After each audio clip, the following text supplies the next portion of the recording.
Asalaamu calaykum asxaabteyda qaaliga oo kusoo dhawaada YouTube channelkeena waa mar kale iyo muuqaal cusub. Maanta waxaan rabaa inaan idinla wadaago routiinkeyga subaxii ilaa iyo habeenkii wixii aan qabto. Fadlan haddii aad channelkeyga ku cusub tahayna usoo biir oo kamid noqo asxaabteyda. Haddii aad horey iila joogtaan mar walba waan kaaga mahadcelinayaa. Ugu horreyn meeshaan waa subaxii sida caadada ah waxaan kusoo dubay canjeero. Intaas kadib waqti badan ayaa kasoo wareegay. Hadda waa xilligii duhurka. Meeshaan waxaan ku karinayaa baasto. Baastada noocan aan karinayo waa mid dhaadheerta oo balbalaar ah. Noocan ayay maanta naga qabatay. Meeshaan ayaan kusoo karinayaa iyada. Intaas kadib waxaan rabaa inaan inta ku sameeyo suugadii lagu cuni lahaa ayaan kusoo dalacayaa meeshaan. Marka ugu horeeyo waxaan kusoo shubay saliid.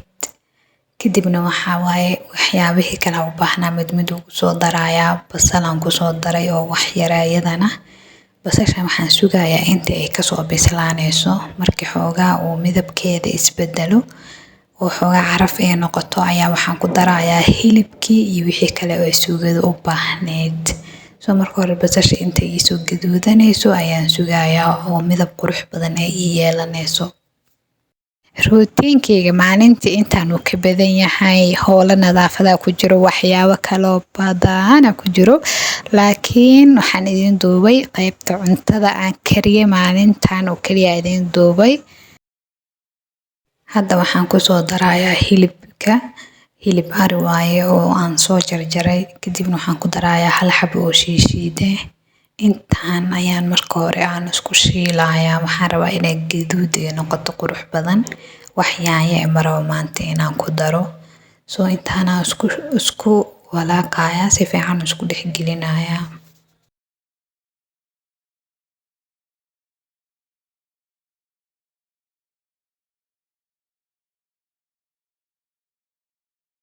Hadda waxaan kusoo darayaa baradho.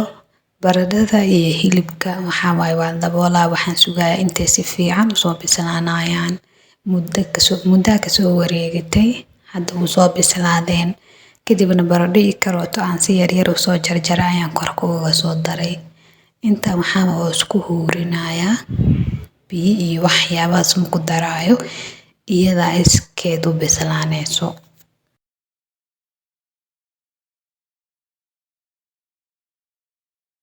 Inta ay soo bislaanayso meeshaan waxaan ku diyaarsanayaa cabitaan.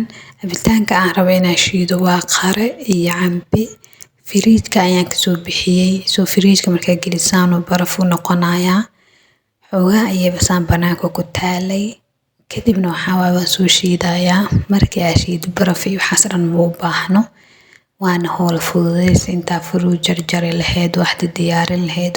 Firiijka le ku kaydso. Kadibna markaa rabtid oo u baahatay inaad shiidatid mid u soo baxso. Ramadaanka oo kale aad u fiican tahay. Ramadaanka afur diyaaris iyo furu diyaaris iyo inay kugu adkaataa laga yaabaa. Laakiin haddaa saan u jarjaritid oo hal mar lay xabad soo baxso shiido easy waaye. Kadib meeshaan kusoo shiidayaa. Cambihii iyo qare ayaan isku soo shiidayaa. Wax yar oo sokor ku daray.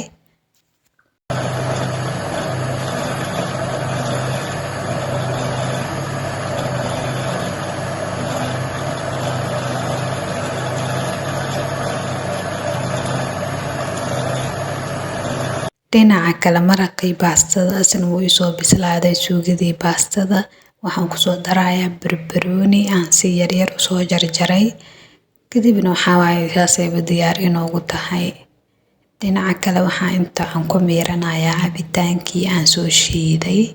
Cabitaanka camba ku jiro. Haddaadan iska miirin ma fiicno. Waan soo miirayaa asagana.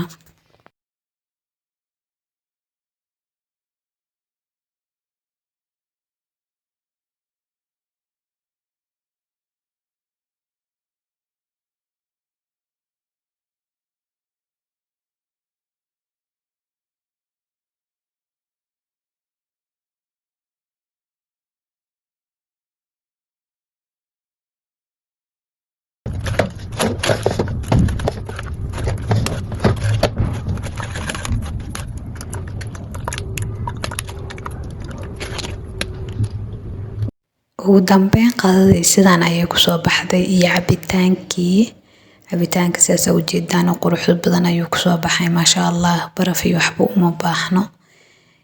dhinaca kale baastadii iyo suugadiina sidaan ay isku noqotay. waxaa waaye suugo nafaqo badan oo baradhadeeda, karootadeeda waxeedana u dhammaystiran yihiin waaye. ilaahay ha inoo barakeeyo. sidaan quruxda badan ayay kusoo baxday. dhinaca kale waxaa la gaaray galabkii. meeshaan aan rabaa inaan wax casriya aan ku sameeyo. sambuuskan waxaan kasoo bixiyey firiijka. maalin dhaweed ayaan sameeyey. anigoo sameynayo waan idiin soo dhigay. soo wixii haray dhan firiijka ayaan geliyey. markaan u baahdaan soo baxsadaa kadibna waan shiilaa. 4 xabaa rabaa maanta inaan soo shiilo galabta oo casriya laga dhigto. ilaahay waxaan ka baryaa qof walba oo haysanin inuu siiyo, inta haysatana ilaahay u barakeeyo. qof walba oo riyada uu leeyahay oo khayr u ah oo maanta hambigiisa ku jirto inuu ilaahay siiyo. soo sidaan ayaan kusoo wada dubayaa asaga dhan.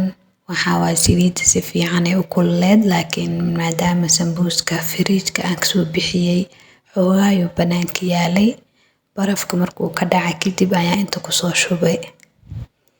inta kusoo rudruday. soo markuu dhinac ka bislaado haddana dhinacii kale ayaa u gidinayaa.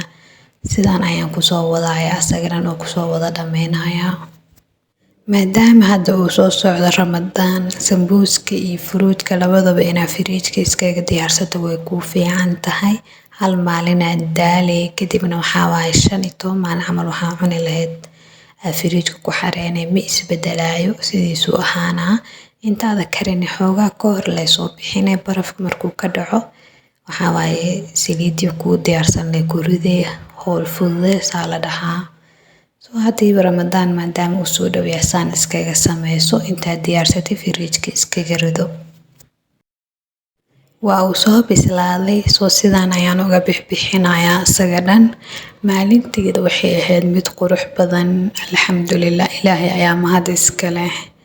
nicmo walbuuna siiya asaa uga mahad celineynaa. ugu dambeyn sidaanay kusoo baxeen bajiye iyo sambuus. bajiyaa hore iigu diyaarsanaa. soo ilaahay ayaa mar walba mahad iska leh. galabkii way iska fiican tahay inaa casriya samaysatid hadda ilmo ku joogaan. haddii waxaa waaye family balaaran aad tihiin, mar walba way iska fiican tahay inaa casri iyo waxaasaa iska samaysatid. soo sidaan quruxda badan ayay kusoo baxday. muuqaalkeena haddaa inta soo gaarto waa kaaga mahad celinayaa. haddii aad janaalkayga ku cusubtaa nagu soo biiro ka mid noqo asxaabteyda. haddii aad hore iila joogtayna mahadsanid. sidoo kale muuqaalka haddii aad ka heshay like inoo saar.